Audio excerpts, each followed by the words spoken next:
سورہ سبا مکی دور میں نازل ہونے والی صورت مبارکہ ہے۔ تلاوت کی ترتیب میں اس کا نمبر 34 ہے۔ نزول کے لحاظ سے اس کو عام طور پر 58 نمبر پر قرار دیا جاتا ہے۔ مکی دور میں غالب خیال یہ ہے کہ نبوت کے 5ویں یا 6 سال میں یہ سورہ مبارکہ نازل ہوئی ہے۔ سورت کا گزشتہ صورتوں کے ساتھ ربط، پیچھے جو ربط چلا آ رہا ہے تو وہ 2 انداز کا چلا آ رہا ہے۔ ایک مولانا حسین علی رحمہ اللہ کا انداز میں بیان کر رہا ہوں پہلے، اور ایک مولانا میرے والد محترم حضرت قاضی عصمت اللہ رحمہ اللہ، ان کا میں انداز بیان کر رہا ہوں۔ یہاں پر بھی دونوں کا انداز پھر بیان ہوگا۔ سورہ احزاب جو بھی پڑھی ہے اس کے اندر یہ بات بیان ہوئی کہ ماں کہنے سے کوئی ماں کوئی نہیں بن جاتی، بیٹا کہنے سے بیٹا کوئی نہیں بن جاتا، تو اسی طرح شفیع کہنے سے کوئی شفیع کوئی نہیں بن جاتا۔ اب یہ جو آگے صورت ہے سورہ سبا، اس کے اندر یہ واضح کیا جا رہا ہے کہ نبی بھی شفیع غالب کوئی نہیں، جنات بھی شفیع غالب کوئی نہیں، فرشتے بھی شفیع غالب کوئی نہیں، تو تینوں کی شفاعت قہری کی جو ہے وہ الگ الگ نفی ہو رہی ہے تاکہ کسی قسم کا کوئی شبہ باقی نہ رہے۔ یہ ایک ربط ہو گیا حضرت حسین علی رحمہ اللہ کے قول کے مطابق۔ دوسرا ربط حضرت والد صاحب کی بیان کے مطابق کہ سورۃ الفرقان سے جو تبارک والا مضمون چلا تھا کہ برکتیں دینے والا اللہ ہی ہے، تو وہ جو شرک برکتی والا جو معاملہ ہے اس کی نفی کا جو مضمون سورہ فرقان سے چلا تھا، تو وہ مضمون جو ہے سورہ احزاب میں آ کے مکمل ہو گیا، اور اب یہاں سے شفاعت قہری والی مضمون کو شروع کیا جا رہا ہے۔ تو گویا کہ پہلے سے ترقی کی جا رہی ہے۔ پہلے یہ کہا جا رہا تھا کہ برکتیں دینے والا اللہ کے سوا اور کوئی نہیں، اور اب جو ہے یہ مسئلہ بیان ہو رہا ہے کہ شفاعت کا اختیار بھی کسی کے پاس نہیں، زبردستی کوئی منوا بھی کوئی نہیں سکتا۔ تو یہ 2 انداز میں ربط ہو گیا۔ سورت کا خلاصہ، سورہ مبارکہ کے اندر 2 نبیوں کا تذکرہ ہے، سیدنا داود علیہ الصلاۃ و تسلیمات کا اور سیدنا سلیمان علیہ الصلاۃ و تسلیمات کا۔ دونوں کے متعلق یہ بات کہی جا رہی ہے کہ ہمارے احکام کے وہ پابند تھے، وہ خود جو ہے اپنی مرضی کے مطابق نہیں چلتے تھے، ہمارے حکموں کے مطابق چلتے تھے۔ تو جو زندگی میں ہمارے حکموں کے مطابق چلتے رہے ہیں تو وہ اب ہم سے زبردستی منوانے والے کیسے ہو سکتے ہیں؟ جنات کے متعلق فرمایا گیا کہ جنات تو اتنے عاجز اور بے بس ہیں کہ حضرت سلیمان علیہ السلام ان کو قید بھی کر دیتے، ان کو سزائیں بھی دے دیتے تھے، تو جو خود اتنے عاجز اور بے بس ہوں وہ اللہ سے زبردستی منوانے والے کیسے ہو سکتے ہیں؟ فرشتوں کے متعلق فرمایا گیا کہ فرشتے جو ہیں وہ تو اللہ کا جو حکم جب سنتے ہیں تو ہیبت ان کے اوپر ایسی طاری ہوتی ہے، گھبرا کر جو ہے ان کے اوپر غشی آ جاتی ہے، بے ہوشی آ جاتی ہے۔ تو جو اللہ کے حکم کے اوپر بے ہوش ہو جانے والے ہیں وہ اللہ سے زبردستی منوا سکنے والے کیسے ہو سکتے ہیں؟ تو یہ تینوں کے متعلق یہ باتیں جو ہے یہ اس سورہ مبارکہ میں واضح کی گئیں۔ یہ سارا مضمون جو ہے سورت کے درمیان میں ہے، اور سورت کے اندر مسئلہ توحید کے لیے 3 عقلی دلائل آئے ہیں، جن میں سے دوسری دلیل جو ہے وہ علی سبیل الاعتراف من الخصم ہے، تیسری دلیل جو ہے اس کا اعادہ بھی ہے۔ سورت کی ابتدا کے اندر ایک دلیل نقلی بھی آئی ہے، سورت کے آخر میں دلیل وحی کی طرف بھی اشارہ ہے۔ اس کے علاوہ اس سورت کے اندر 9 طریقے تبلیغ ہیں، 4 جو ہیں وہ سورت کے درمیان میں ہیں، 5 سورت کے آخر میں ہیں۔ سورت کے اندر 5 شکاوہ بھی ہیں، اس کے علاوہ تخویف، بشارت، تسلی وغیرہ بھی ہے۔ اس سورت کی ایک خاص بات یہ ہے کہ قرآن حکیم کے اندر مختلف مقامات پر ایک مکالمہ جو ہے وہ ذکر ہوتا ہے مشرک پیروں اور مریدوں کا، کہ جہنم کے اندر وہ آپس میں ایک دوسرے پر جو الزام رکھیں گے۔ تو یہ کئی جگہ پر قرآن حکیم میں بیان ہوا ہے، لیکن اس سورہ مبارکہ کے اندر سب سے تفصیلی جو ہے وہ بیان ہوا ہے۔ یہ اس سورت کا خلاصہ ہو گیا۔ سورت کے مضامین ہو گئے۔ الحمدللہ الذی لہ ما فی السماوات، دلیل توحید عقلی نمبر 1، دلیل توحید عقلی نمبر 1، سب تعریفیں اللہ کے لیے ہیں۔ یہاں سے سورہ سبا سے قرآن حکیم کا چوتھا حصہ شروع ہو رہا ہے، اور چاروں حصے جو ہیں وہ لفظ الحمدللہ سے شروع ہوتے ہیں۔ جیسا کہ سورہ فاتحہ کی جب میں نے تفسیر کی تھی تو میں نے واضح کیا تھا، پہلا حصہ سورہ فاتحہ سے شروع ہو رہا ہے، سورہ فاتحہ بھی لفظ الحمدللہ سے شروع ہوتی ہے، یہ حصہ سورہ مائدہ کے آخر تک جاتا ہے۔ پھر سورۃ الانعام سے دوسرا حصہ شروع ہوتا ہے، سورۃ الانعام بھی لفظ الحمدللہ سے شروع ہوتی ہے۔ سورۃ الانعام سے جو حصہ شروع ہوا وہ سورہ بنی اسرائیل کے آخر تک ہے۔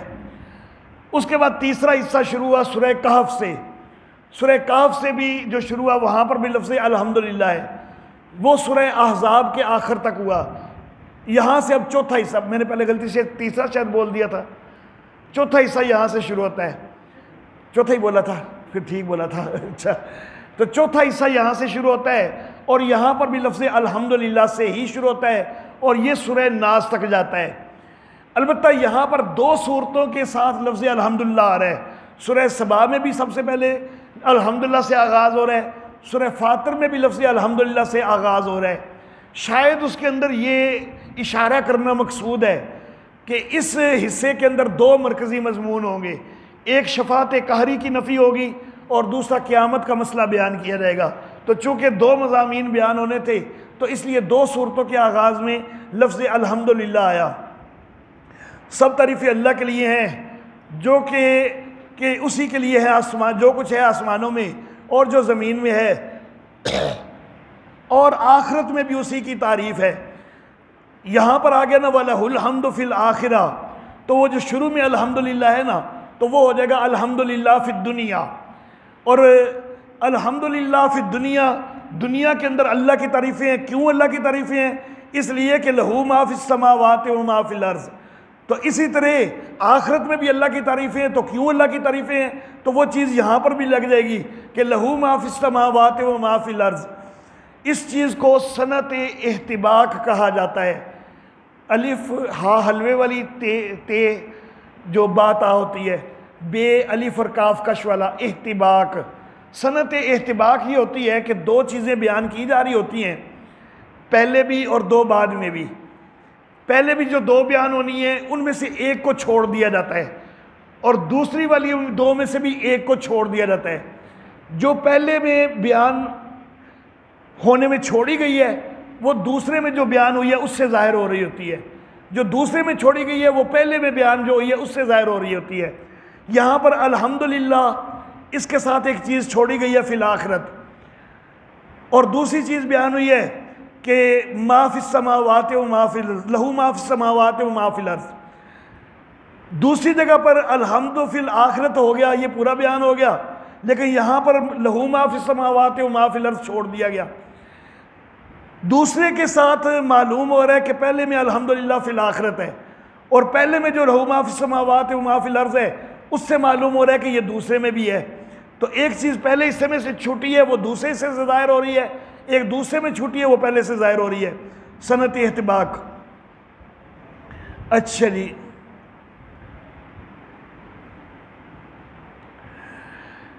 یعلم ما یلج، وہ جانتا ہے کہ جو چیز زمین کے اندر گھسے اور جو اس سے نکلے اور جو آسمان سے اترے اور جو آسمان کی طرف چڑھے، اور وہ بخشنے والا ہے، مہربان ہے۔ وقال الذین کفروا شکوا، اور کافر کہتے ہیں کہ قیامت کوئی نہیں آئے گی۔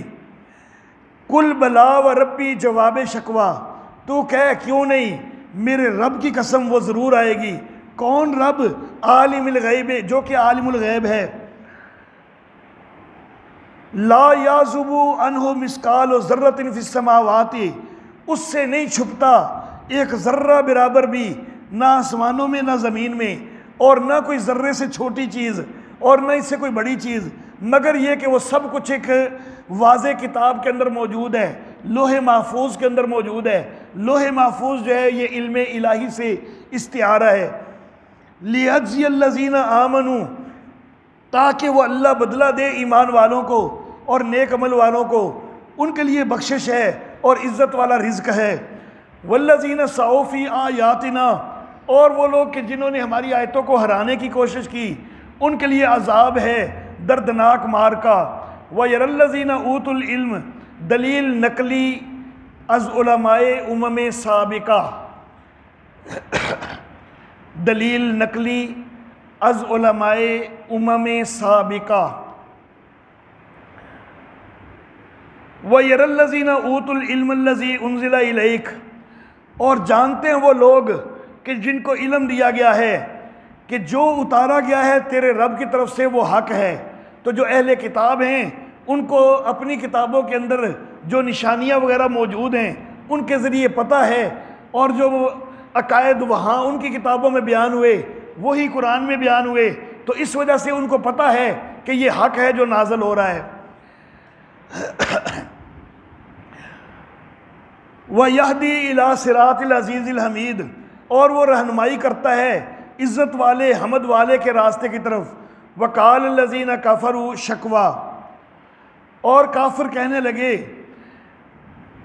ہم تم کو بتائیں ایک ایسا آدمی کہ جو تم کو بتاتا ہے اِذَا مُزِّقْتُمْ كُلَّ مُمَزَّقٍ، کہ جب تم پھٹ چکے ہوگے پوری طرح پھٹ جانا، اِنَّكَ لَفِي خَلْقٍ جَدِيدٍ، تو تم پھر ایک نئی تخلیق میں پیدا ہوگے۔ تو یہ بڑی عجیب باتیں بتاتا ہے وہ بندہ۔ افترا علی اللہ کاذبا ام بہ جنہ، وہ بدبخت کہتے ہیں کہ اس نے اللہ کے اوپر جھوٹ باندھ دیا ہے یا اس کو کوئی دیوانگی ہو گئی ہے۔ بل الذین لا یؤمنون بالآخرہ، بلکہ وہ لوگ کہ جو آخرت کو نہیں مانتے وہ عذاب میں ہیں اور وہ دور کی گمراہی میں ہیں۔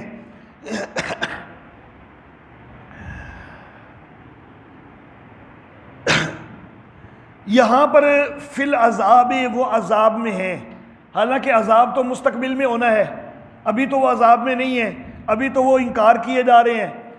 تو ایک چیز تو یہ کہی جا سکتی ہے کہ مستقبل میں جو چیز یقینی ہو اس کو ماضی کے ساتھ تعبیر کر دینا قرآن حکیم کا اسلوب ہے۔ تو یہاں پر بھی چونکہ ان کو یقیناً عذاب پہنچنا ہی پہنچنا ہے تو اس لیے ماضی کے انداز میں استعمال کر دیا گیا کہ وہ عذاب میں ہیں۔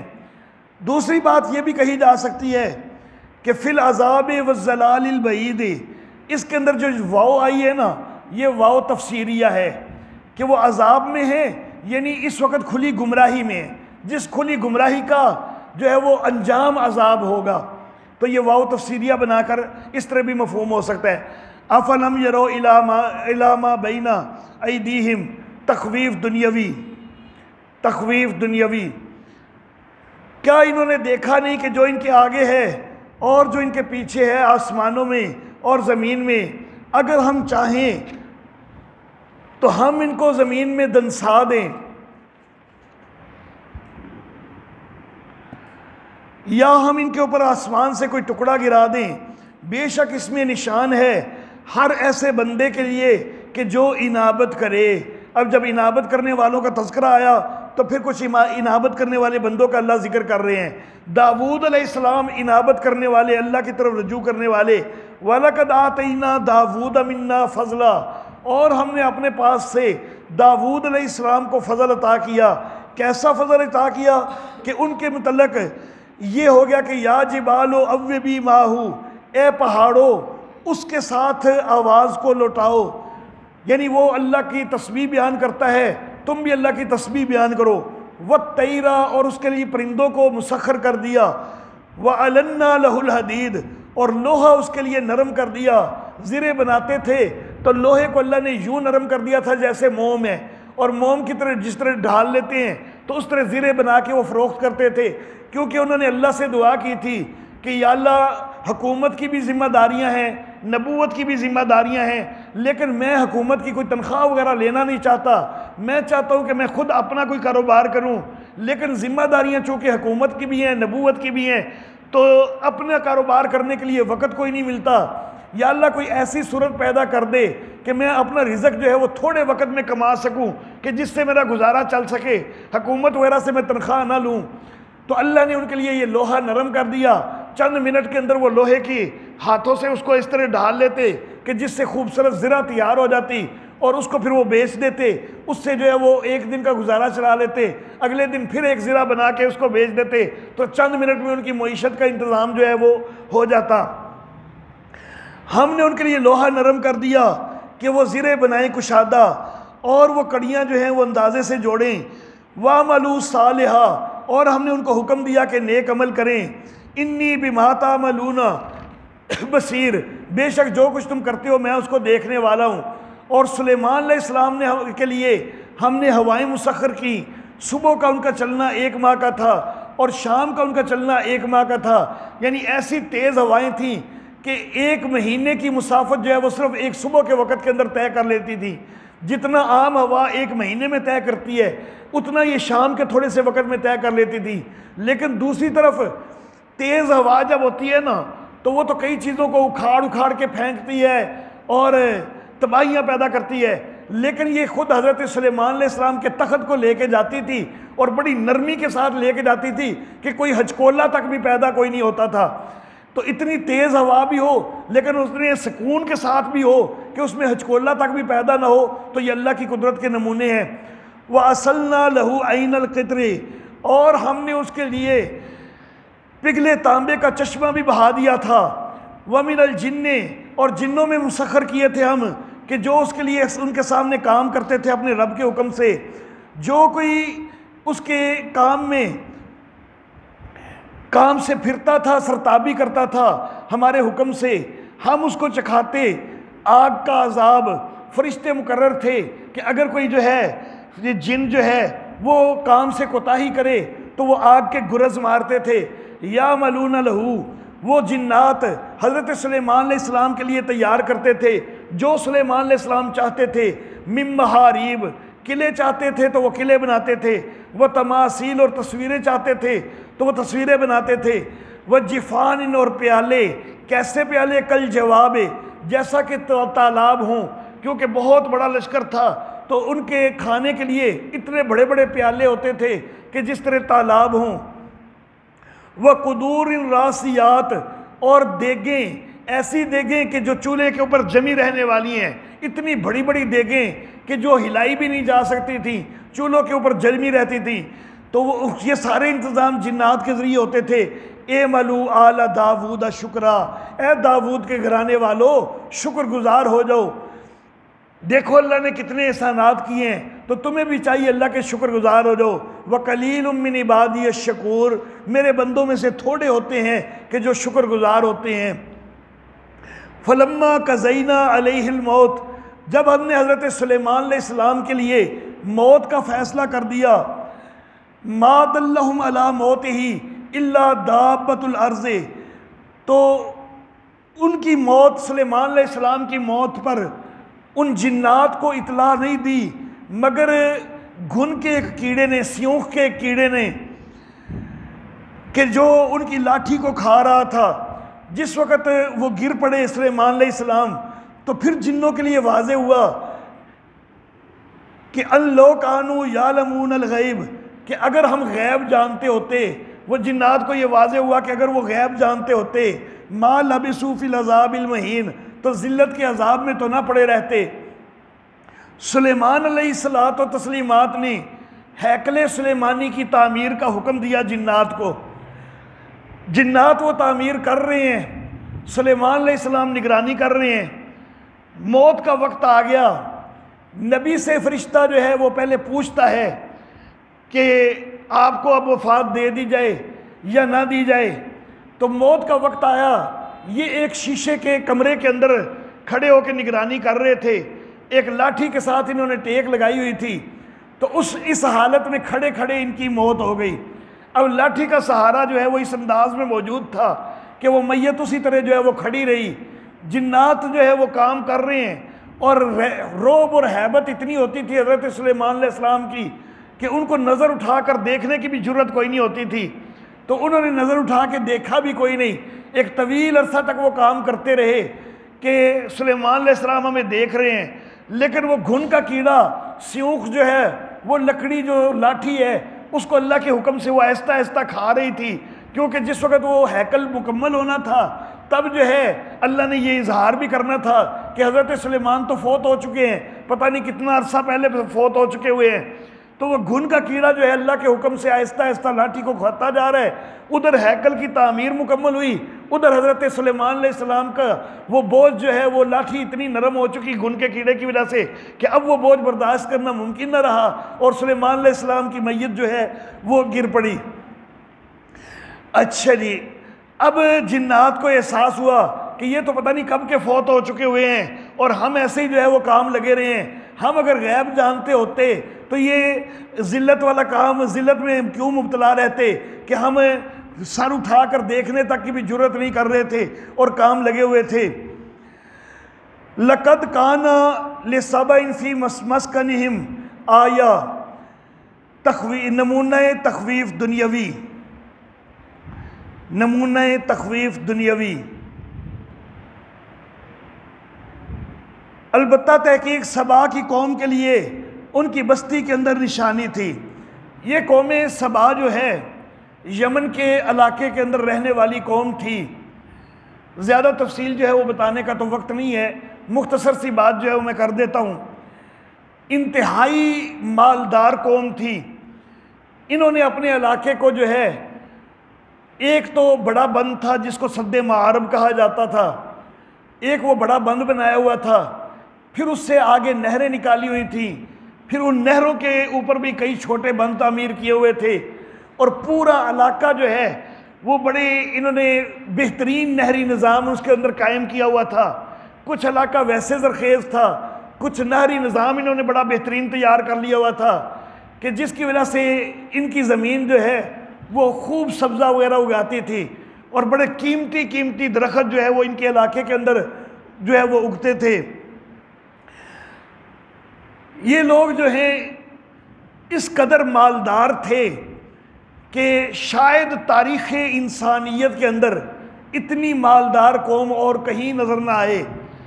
ان کے جو عام گھر تھے نا، لوگوں کے گھر، حکمرانوں کے گھروں کی بات نہیں میں کر رہا، جو عام لوگوں کے گھر تھے نا، ان لوگوں کے گھروں کے اندر دروازے اور کھڑکیاں جو ہیں ان کے اوپر سونے اور چاندی اور ہیرے جواہرات جڑے ہوتے تھے۔ جو شہتیر ہوتے تھے چھتوں کے، ان کے اندر بھی سونے چاندی کا کام کیا ہوتا تھا۔ لکڑی جو جلانے کے لیے استعمال کرتے تھے نا اپنے گھروں میں، تو عود اور عنبر کی قیمتی لکڑیاں وہ اپنے گھروں کے اندر ہنڈیاں پکانے کے لیے، جلانے کے لیے استعمال کرتے تھے۔ اتنی زیادہ دولت تھی ان کے پاس، سمندر کے قریب تھے، اور دور سے کوئی جہاز بھی گزر رہے ہوتے تھے نا تو ان کے گھروں میں ہنڈیاں پک رہی ہوتی تھی نا، تو اس کی خوشبو جو ہے وہ دور جہازوں تک بھی پہنچ رہی ہوتی تھی، کیونکہ عود اور عنبر جیسی لکڑیوں کو جلا کر تو اس سے یہ ہنڈیاں پکا رہے ہوتے تھے۔ تو بہرحال تاریخ انسانیت میں شاید ہی ہے کہ اس سے بڑھ کر کوئی قوم جو ہے وہ مجموعی طور پر مالدار ہوئی ہو۔ لیکن جس وقت اللہ کی طرف سے ہلاکت کا فیصلہ آ گیا تو اللہ نے ان کو بھی ہلاک کر دیا۔ اللہ کہتے ہیں کہ قوم سبا کے اندر ان کی بستی میں تمہاری جو ہے نشانی ہے۔ دو باغ تھے، ایک دائیں طرف ایک بائیں طرف، کھاؤ اپنے رب کا رزق اور شکر کرو۔ یہ دو باغ جو ہے اس سے مراد یہ نہیں کہ دو کوئی چھوٹے چھوٹے باغ ہیں، راستہ درمیان میں تھا اور میلوں تک جو ہے دونوں طرف باغ ہی باغ چلا جا رہا تھا۔ کھاؤ اپنے رب کا رزق اور اس کے شکر گزار ہو جاؤ، پاکیزہ شہر ہے، بخشنے والا رب ہے۔ فارضو، تو اتنا کچھ ان کو نعمتیں ملی لیکن انہوں نے اللہ کے سے اعراض ہی کیا۔ فارسلنا علیہم سیل العرم، تو ہم نے ان کے اوپر ایک نالا زور کا چھوڑ دیا، ان کے اوپر سیلاب آ گیا۔ وہ جو سد معارب بڑا بند تھا تو وہ ہم نے جو ہے اس کو توڑ دیا، اور وہ اس کا پانی جو ہے اس نے سارے علاقے کی جو زرخیز زمینیں تھیں سب کے اوپر پانی جو ہے وہ پھیل گیا۔ اتنا جو ہے علاقہ زرخیز تھا پہلے، لیکن بعد میں اس پانی ہر طرف پھیل جانے کی وجہ سے بعد میں صرف وہ جو ہے جھاڑیاں اور بغیر میوے کے جو ہے وہ جاؤ کے درخت وغیرہ صرف وہی جو ہے وہ اس علاقے کے اندر پیدا ہوتے تھے۔ ان کی سارا جو ہے وہ جو کچھ بھی عروج تھا وہ سارا ختم ہو گیا۔ اچھا جی، ہم نے ان کے اوپر ایک نعرہ چھوڑ دیا زور کا، اور ہم نے بدل دیا پہلے دو باغوں سے 2 مزید باغ ہم نے ان کو دے دیے کہ جن کے اندر کڑوا میوہ تھا اور جن کے اندر کچھ جاؤ کے درخت تھے اور تھوڑے بہت بیری کے درخت تھے. ذالک جزیناہم بما کفروا، یہ ہم نے ان کو بدلہ دیا اس کا کہ جو انہوں نے کفر کیا. وَحَلْ نُجَازِي إِلَّا الْكُفُورَ، اور ہم نہیں سزا دیتے مگر ناشکروں کو ہی. وَجَعَلْنَا بَيْنَهُمْ وَبَيْنَ الْقُرَى الَّتِي بَارَكْنَا فِيهَا، اور ہم نے رکھی تھی ان کے درمیان اور اس بستی کے درمیان کہ جس میں ہم نے برکت دی ہے. ہم نے کئی ظاہر بستیاں رکھی تھیں. وَقَدَّرْنَا فِيهَا السَّيْرَ، اور ہم نے چلنے کے انداز بھی مقرر کیے ہوئے تھے. یعنی یہ یمن سے اٹھتے تھے اور تجارت کے لیے فلسطین کے علاقے کی طرف جاتے تھے. فلسطین کا علاقہ ہے کہ جس کے متعلق قرآن حکیم میں مختلف جگہ پر وہ سرزمین کہا گیا کہ جس کو برکت دی گئی ہے. تو فلسطین کے علاقے کی طرف تجارت کے لیے جاتے تھے. خود اپنے علاقے کے اندر زراعت بھی ان کی بڑی مضبوط تھی، تجارت کے لیے فلسطین کے علاقے میں جاتے تھے. اور اللہ رب العزت نے ان کے لیے یہاں پر بھی یہ آسانی کی ہوئی تھی کہ ہر منزل کے اوپر بستیاں موجود تھیں. اور ہر منزل کے اوپر، ویسے تو عموماً عرب کے اندر جو ہے وہ صحراؤں کا سفر بڑا مشکل ہو جاتا ہے، لیکن ان کے لیے سفر بڑا آسان ہوا تھا کہ جہاں جہاں ایک منزل کا فاصلہ ہوتا آگے ایک بستی موجود ہوتی، اس میں آرام سے یہ رہتے. پھر اگلی منزل پہ پہنچتے، پھر بستی موجود ہوتی، آرام سے رہتے. تو یہ ان کے لیے سارا نظام جو ہے موجود تھا. تو ہم نے ان کے جو ہے وہ سفر کے بھی جو اندازے مقرر کیے، بستیاں بنائی ہوئی تھیں. سیرو فیہا لیالیا و ایامن آمنین، ان کے اندر راتوں کو بھی چلو دن کو بھی چلو امن کے ساتھ. فقالو، پس کہنے لگے ربنا باعد بین اسفارنا، اے ہمارے رب ہمارے سفروں میں دوری پیدا کر دے. بدقسمتی اور بدبختی ان کی، خود اپنے لیے بد دعائیں کرنے لگ گئے کہ مزہ کوئی نہیں آتا، سفر وہ ہونا چاہیے کوئی ذرا مشکل تو ہو. یہ تو ہم جدھر سے اٹھتے ہیں آگے بستیاں موجود ہوتی ہیں، آرام سے ادھر رہتے ہیں. یا اللہ ہمارے سفروں میں کوئی ایسی دوریاں پیدا کر دینا کہ ہم سفر کر کے تھک جائیں، ہمیں کوئی بستی آرام کرنے کے لیے نہ ملے. تو اس طرح کی اپنے لیے بد دعائیں خود کرنے لگ گئے. وَظَلَمُوا أَنفُسَهُمْ، اور اپنے آپ پر ظلم کیا. اپنے آپ پر ظلم کرنا مراد شرک کے اندر مبتلا ہوئے. فَجَعَلْنَاهُمْ أَحَادِيث، ہم نے ان کو صرف قصے کہانیاں کر دیا، سارے یہ تباہ و برباد ہو گئے. اور ہم نے ان کو ٹکڑے ٹکڑے کر دیا، پوری طرح ٹکڑے کرنا. یہ اس علاقے کو چھوڑنے پہ مجبور ہوئے. کوئی کس علاقے میں جا کے چند ایک لوگ ان کے رہے، کوئی کس علاقے میں، اور انتہائی غربت اور پسماندگی کے اندر ان کو زندگی گزارنی پڑی. بے شک اس میں نشانیاں ہیں ہر صبر کرنے والے، شکر کرنے والے کے لیے. وَلَقَدْ صَدَّقَ عَلَيْهِمْ إِبْلِيسُ ظَنَّهُ، ابلیس نے ان کے اوپر اپنا ظن سچ کر دیا. ابلیس نے کہا تھا نا کہ میں جو ہے وہ گمراہ کروں گا سب کو، سارے انسانوں کو. تو وہ ان کے اوپر وہ پوری طرح بات سچی ہو گئی کہ ابلیس نے ان کو سارا گمراہ کر دیا. یہ ابلیس کے تابع ہوئے. ہاں البتہ ایک ایمان والوں کی بس چھوٹی سی جماعت جو ہے وہ باقی رہی. وَمَا كَانَ لَهُ عَلَيْهِمْ مِنْ سُلْطَانٍ، حالانکہ اس ابلیس کا ان کے اوپر کوئی زور تو نہیں تھا، مگر یہ کہ إِلَّا لِنَعْلَمَ، مگر یہ کہ ہم یہ دیکھنا چاہتے تھے کہ کون ہے کہ جو آخرت پر یقین رکھتا ہے اور کون ہے وہ کہ جو اس میں شک کرتا ہے. وَرَبُّكَ عَلَىٰ كُلِّ شَيْءٍ حَفِيظٌ، اور تیرا رب ہر چیز پر نگہبان ہے. وَآخِرُ دَعْوَانَا أَنِ الْحَمْدُ لِلَّهِ رَبِّ العالمین.